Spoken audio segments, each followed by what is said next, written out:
সবাই পড়া করে আসছিস তো? স্যার কিন্তু কালকে বলেছে আজকে পড়া না হলে সবাইকে মেরে চাটনি বানিয়ে দেবে। আমার কোনো চাপ নেই স্যার, বাংলা ইংরাজি যেখান থেকে প্রশ্ন ধরুক না কেন আমি ঠিক মেকআপ দিয়ে দেবো। তো এখনো আসেনি পচা, তুই তাহলে একটা গান বল আমরা সবাই শুনি। ঠিক আছে বলছি তবে একটা গান সবাই শুন তবে। সবাই দেখো গো আসিয়া, কালু চোখ মারে পূজার দিকে তাকিয়া।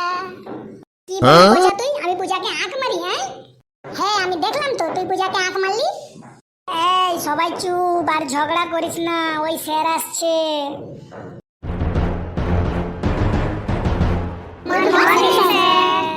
গুড মর্নিং মর্নিং, সবাই চুপচাপ বস। এই তোদেরকে যে বলছিলাম কালকে পড়া করে আসতে, সবাই পড়া করে আসছিস তো? হ্যাঁ স্যার, আপনি যেখান থেকে ধরেন প্রশ্ন কোনো চাপ নেই, আমি সব উত্তর দিয়ে দেব। পচা তোর মাথায় ওটা কি? উঠে দাঁড়াতো।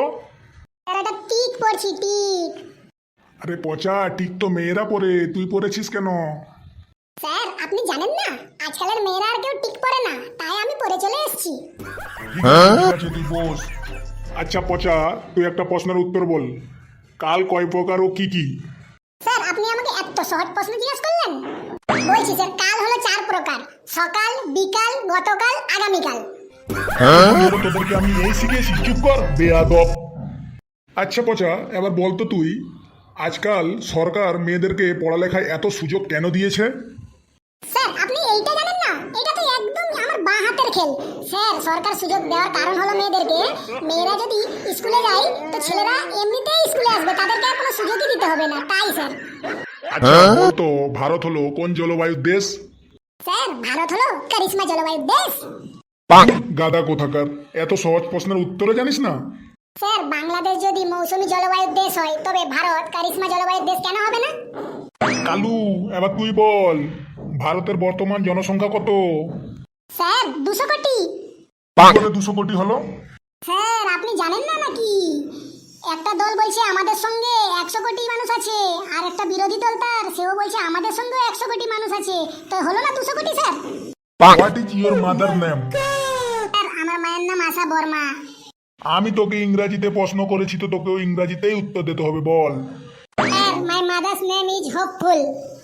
কালু এবার বলতো আই লাভ ইউ মানে কি? স্যার পায়ের জুতা খুলে মারবো। কি বললি তুই? আমাকে জুতো খুলে মারবি?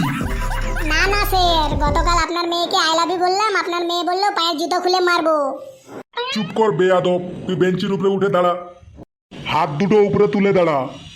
আচ্ছা রোহিত, তুই এবার বলতো আমি না পাঠশালা যাই না, ইংরাজিতে কি হবে? স্যার আই নো মানে আমি না, গো নো মানে যাই না, পেট বাদার ইল্লো মানে পাঠশালা মানে আমি না পাঠশালা যাই না। তোদের নিয়ে আর পারা যাবে না, সব ভুলভাল উত্তর দিচ্ছে। আর তোদের অঙ্ক থেকে প্রশ্ন করছি। বলতো পেছি, একটা মাঠে 10টি ছাগল ছিল, 4টে ছাগল চলে গেছে, তবে আর কয়টি ছাগল আছে? স্যার একটাও ছাগল থাকবে না।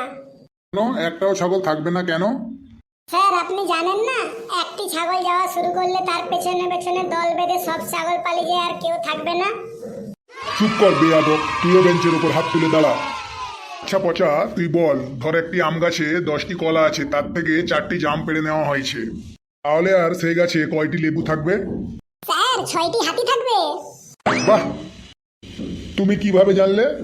কারণ স্যার আমি সকালে ঘোড়ার ডিম দিয়ে ভাত খেয়েছি, তাই স্যার। আচ্ছা বলতো পচা, 2+2 কত হয়? স্যার 2+2 10 হয়। তোর বেয়াদব, 2+2 কখনো 10 হয়? স্যার যখন আমাদের অঙ্ক ভুল হয় তখন 2+2 10 হয়।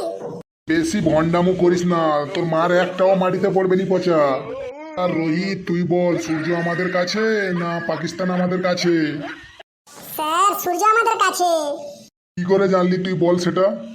স্যার সূর্য আমাদের কাছে বলেই আমরা দেখতে পাই, পাকিস্তান আমাদের চেয়ে অনেক দূরে, তাই আমরা দেখতে পাই না স্যার, তাই জানলাম। আচ্ছা পচা, বলতো আমাদের শহরের নাম কলকাতা কেন হয়েছিল?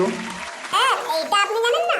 আমাদের শহরের মানুষ কেউ কোলবালিশ আর কাঁথা ছাড়া ঘুমাতেই পারে না, তাই আমাদের শহরের নাম কলকাতা হয়ে গেল স্যার। সবগুলা শয়তানের ধাড়ি, কেউ পড়া করে আসেনি, সব উল্টা ফুল্টা উত্তর দিচ্ছে। তোদের আর ক্লাস করে আমার কোনো লাভ নাই, আমি তো চললাম।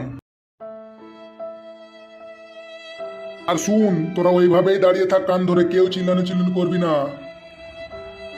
যতক্ষণ না অব্দি বেল পড়ে ওই রকমই চুপচাপ সবাই বসে থাক, বদমাশি করবি না বলে দিচ্ছি। যদি বদমাশি শুনতে পাই, আমি যদি একবার আসি, পিঠে তোদের ছাল চামড়া এক করে দিব। তো বন্ধুরা, আপনাদের ভিডিওটি কেমন লাগলো তা কমেন্ট বক্সে অবশ্যই জানাবেন। চ্যানেলে যদি নতুন থাকেন তো অবশ্যই সাবস্ক্রাইব করে বেলবালা ঘন্টিটা বাজিয়ে শেয়ার করে দিবেন, যাতে এইরকম নতুন নতুন মজার হাসির ভিডিও আপনাদের কাছে তাড়াতাড়ি পৌঁছাতে পারে।